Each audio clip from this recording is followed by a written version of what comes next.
जय हिंद साथियों। आज मैं इस वीडियो में ये डिस्कस करने वाला हूँ कि how I crack railway exams, कैसे मैंने रेलवे के कई सारे एग्जाम्स को क्रैक किया और क्या स्ट्रेटेजी रहनी चाहिए जिससे आप भी रेलवे में अपना एक सीट फिक्स कर सको। तो यदि आप रेलवे में जॉब पाना चाहते हैं तो इस वीडियो को आप कंप्लीटली ज़रूर वॉच करें और यदि चैनल पर नए हैं तो चैनल को सब्सक्राइब ज़रूर करें।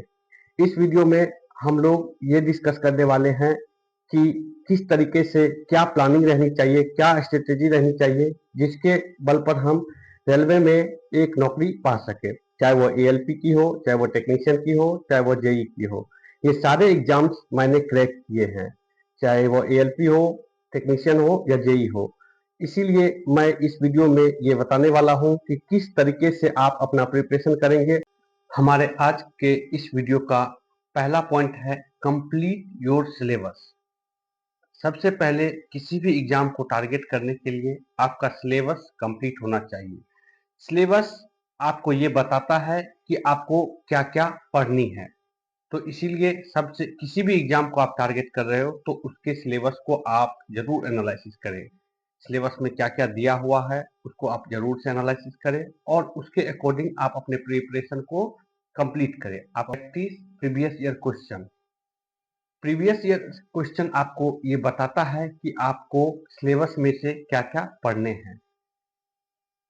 आपको सिलेबस ये जानकारी देता है कि क्या क्या पढ़ने हैं और आपको प्रीवियस ईयर क्वेश्चन ये बताता है कि कितना पढ़ना है। तो उसके अकॉर्डिंग आप प्रीवियस ईयर क्वेश्चन को एनालिसिस करें, उसमें से आप जो हाईएस्ट वेटेज टॉपिक है उसको एनालिसिस करें, उसको अच्छे से पढ़ें। तो प्रीवियस ईयर क्वेश्चन आप जरूर से लगाएं। यदि आप रेलवे का एग्जाम देने जा रहे हैं तो एएलपी, टेक्नीशियन, जेई, ये सारे क्वेश्चन आप जरूर से लगाएं। प्रीवियस ईयर जो 2024 में हुआ है तो वो जो 2025 में एग्जाम हुआ है उन सभी का प्रीवियस ईयर क्वेश्चन आप जरूर से एनालिसिस करें और उसको अटेम्प्ट करें।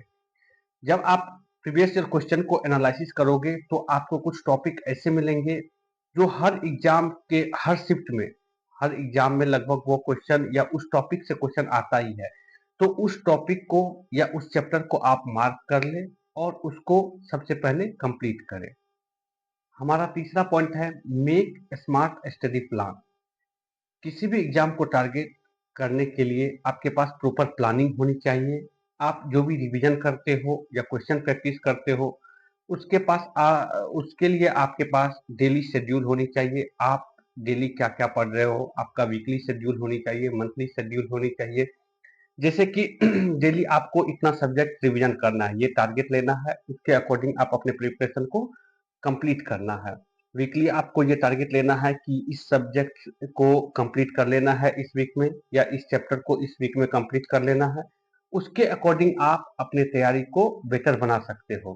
तो प्रॉपर प्लानिंग के साथ प्रॉपर स्ट्रेटेजी फॉलो करना है आपको। उसके अकॉर्डिंग आप टारगेट लो और उसको कंप्लीट करो। हमारा चौथा पॉइंट है अटेम्प्ट मॉक टेस्ट। आपको मॉक टेस्ट जरूर से अटेम्प्ट करनी चाहिए। किसी भी एग्जाम को आप यदि दे रहे हो तो मॉक टेस्ट आप उससे पहले जरूर अटेम्प्ट करें। मॉक टेस्ट आपके टाइम मैनेजमेंट को बताता है कि आप जो भी एग्जाम दे रहे हो आप उस टाइम के अकॉर्डिंग आप अपना प्रिपरेशन किए हो या नहीं। मॉक टेस्ट का एनालिसिस आप जरूर करें। बहुत सारे स्टूडेंट मॉक टेस्ट तो अटेम्प्ट कर देते हैं बट उसका एनालिसिस नहीं करते हैं। ऐसा आपको नहीं करने हैं। मॉक टेस्ट का एनालिसिस बहुत ही जरूरी होता है। आप रेगुलर मॉक टेस्ट दो या ना दो, अल्टरनेट डे में दो या 2 दिन के बाद तीसरा दिन दो, जैसे भी आपको टाइम मिले, लेकिन मॉक टेस्ट देने के बाद उसका एनालिसिस आपको जरूर करना है। मॉक टेस्ट का एनालिसिस आपको आपका वीकनेस बताएगा कि आपका कौन सा टॉपिक, कौन सा चैप्टर, किस सब्जेक्ट में आपका वीक है, किस पर आपको ज्यादा ध्यान देना है, किस पर आपको काम करना है। ये सारे टॉपिक आपको तब पता चलेंगे जब आप मॉक टेस्ट का एनालिसिस करोगे। तो इसीलिए मॉक टेस्ट आपको कंपलसरी है कि देना ही देना है। किसी भी एग्जाम को यदि आप दे रहे हो तो 5 से 10 मॉक टेस्ट या 10 से 15, जो भी आपके पास टाइम है उस टाइम के अकॉर्डिंग आप मॉक टेस्ट को जरूर अटेम्प्ट करो। मॉक टेस्ट अटेम्प्ट करने के बाद उसका एनालिसिस आप जरूर करो। हमारा फिफ्थ पॉइंट है focus on high weightage topic, इसी को हम लोग स्मार्ट स्टडी भी कहते हैं। वो पोर्शन आपको जब प्रीवियस ईयर क्वेश्चन आप एनालिसिस करोगे तो आपको ये जानने को मिलेगा कि किस टॉपिक से या किस सब्जेक्ट के किस चैप्टर से ज्यादा क्वेश्चन पूछे जा रहे हैं। तो उस चैप्टर के उस टॉपिक को आपको सबसे पहले कवर करने हैं।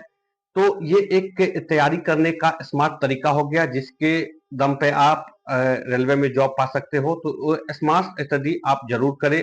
आप अपना जो भी हाई वेटेज टॉपिक है, चाहे वो मैथ हो, साइंस हो, रीजनिंग हो, जीके जीएस हो या करंट अफेयर्स हो, आप हाई वेटेज हाई मार्क्स के जो भी टॉपिक है उस टॉपिक को आप पहले कवर करें। हमारा नेक्स्ट पॉइंट है 6 पॉइंट, टाइम मैनेजमेंट। यदि आपको रेलवे में जॉब पानी है तो आपको टाइम मैनेजमेंट प्रॉपर तरीके से आनी चाहिए। चाहे वो एएलपी का एग्जाम हो जिसमें आपको 60 मिनट में 75 क्वेश्चन अटेम्प्ट करने होते हैं, चाहे वो टेक्नीशियन का एग्जाम हो 90 मिनट में आपको 100 क्वेश्चन अटेम्प्ट करने होते हैं, या फिर रेलवे जेई का एग्जाम हो आपको 90 मिनट में 100 क्वेश्चन अटेम्प्ट करने होते हैं। तो जो भी आप एग्जाम को टारगेट कर रहे हो तो टाइम मैनेजमेंट आपके लिए बहुत ही इंपॉर्टेंट है यदि आप रेलवे एग्जाम की तैयारी कर रहे हो तो, क्योंकि आपके पास नंबर ऑफ क्वेश्चन ज्यादा मिलेंगे आपको एज कंपेयर टू टाइम। तो आपको कुछ क्वेश्चन आपको इसमें ऐसे मिलेंगे जो आपको 2 मिनट भी समय ले सकता है, 1.5 मिनट भी समय ले सकता है या 1 मिनट भी समय ले सकता है, जबकि कुछ क्वेश्चन आपको ऐसे मिलेंगे जो 30 सेकंड में भी बन जाएगा। तो ये टाइम मैनेजमेंट आपको आने चाहिए, और ये टाइम मैनेजमेंट आप तभी कर पाओगे जब आप मॉक टेस्ट अटेम्प्ट करोगे। तो मॉक टेस्ट आपको अटेम्प्ट करने हैं क्योंकि आप टाइम मैनेजमेंट आपको सीखना है। तो आप मॉक टेस्ट जरूर अटेम्प्ट करें, उसका एनालिसिस जरूर करें। हमारा नेक्स्ट पॉइंट है 7th पॉइंट, हार्ड वर्क। किसी भी एग्जाम को क्रैक करने के लिए, नॉट ओनली रेलवे एग्जाम, आप यदि किसी भी एग्जाम को टारगेट कर रहे हो तो आपको हार्ड वर्क करनी ही होगी। कंपटीशन के किसी भी एग्जाम को आप यदि टारगेट कर रहे हो तो आपको हार्ड वर्क करना ही होगा। ये आपको अच्छे से समझ लेना चाहिए। बिना हार्ड वर्क का, बिना मेहनत के कुछ भी संभव नहीं है यहाँ पे। तो आपको यदि कंपटीशन एग्जाम क्रैक करनी है, आपको एक सीट रेलवे में चाहिए या फिर किसी भी एग्जाम में चाहिए, तो आपको हार्ड वर्क करना ही होगा। हमारा नेक्स्ट पॉइंट है 8 पॉइंट, कंसिस्टेंसी। कई बार क्या होता है कि हम पढ़ते हैं फिर बीच में छोड़ देते हैं, फिर पढ़ते हैं फिर बीच में छोड़ देते हैं, तो ऐसा नहीं करनी है। आपको कंसिस्टेंसी बनाए रखनी है तब तक जब तक आपका सिलेक्शन पक्का नहीं हो जाता, जब तक आपका सिलेक्शन श्योर नहीं हो जाता है तब तक आपको कंसिस्टेंसी बनाए रखनी है अपनी पढ़ाई को लेकर के। हमारा नेक्स्ट पॉइंट है पैसेंस। आपके अंदर पैसेंस होनी चाहिए। कई बार ऐसा लगेगा कि नहीं हो पाएगा, कई जब आप मॉक टेस्ट अटेम्प्ट करोगे तो कुछ मॉक टेस्ट में आपको कम मार्क्स आएंगे, आपको ऐसा फील होगा कि नहीं होगा, मेरे से एग्जाम करेक्ट नहीं होगा, लेकिन आप लो फील करोगे। लेकिन आपको पैसेंस बनाए रखनी है, अपना मेहनत करते जाना है, आपका सिलेक्शन एक दिन जरूर होगा। हमारा आखिरी पॉइंट है सेल्फ बिलीव। आपके अंदर सेल्फ बिलीव होनी चाहिए। सबसे पहले आपको खुद पर विश्वास करना होगा कि हाँ, मैं कर सकता हूँ, आप इस एग्जाम को क्रैक कर सकते हो। जिन्होंने भी इस एग्जाम को क्रैक किया है, चाहे वो रेलवे का एग्जाम हो या भी किसी भी कंपटीशन का एग्जाम हो, वो आपकी तरह स्टूडेंट थे, वो मेहनत किए, आज वो सिलेक्टेड है। मैं भी आपकी तरह कभी स्टूडेंट था, आज मेहनत किया तो आज रेलवे में सिलेक्टेड हूँ। तो आपको भी यदि सिलेक्शन लेना है तो आपके अंदर सबसे पहले सेल्फ बिलीव होनी चाहिए। यदि आप खुद पर ही विश्वास नहीं करोगे तो फिर लोग आप पे क्या विश्वास करेंगे। इसीलिए आपको अंदर सेल्फ बिलीव जरूर होनी चाहिए। आपको खुद पर विश्वास रखना होगा कि हाँ, मैं मेहनत करूंगा, इस एग्जाम को क्रैक करूंगा, तो आप जरूर से इस एग्जाम को क्रैक करोगे। तो सबसे पहले आपके अंदर सेल्फ बिलीव जरूर होनी चाहिए। तो ये था वो सारे पॉइंट्स जो मैं आपसे डिस्कस करना चाह रहा था ड्यूरिंग प्रिपरेशन। यदि आप इस चैनल पर नए हैं तो चैनल को सब्सक्राइब जरूर करें। कंसिस्टेंसी आपको गाइडेंस इस चैनल पर मिलता रहेगा। साथ ही साथ यहाँ पर आपको जो जनरल साइंस या फिर टेक्निकल से रिलेटेड जो भी आपको स्टडी मटेरियल, कंटेंट आपको यहाँ पर क्लासेस प्रोवाइड किए जाएंगे। तो यदि आप चैनल पर नए हैं तो चैनल को जरूर सब्सक्राइब करें। मिलेंगे नेक्स्ट वीडियो में।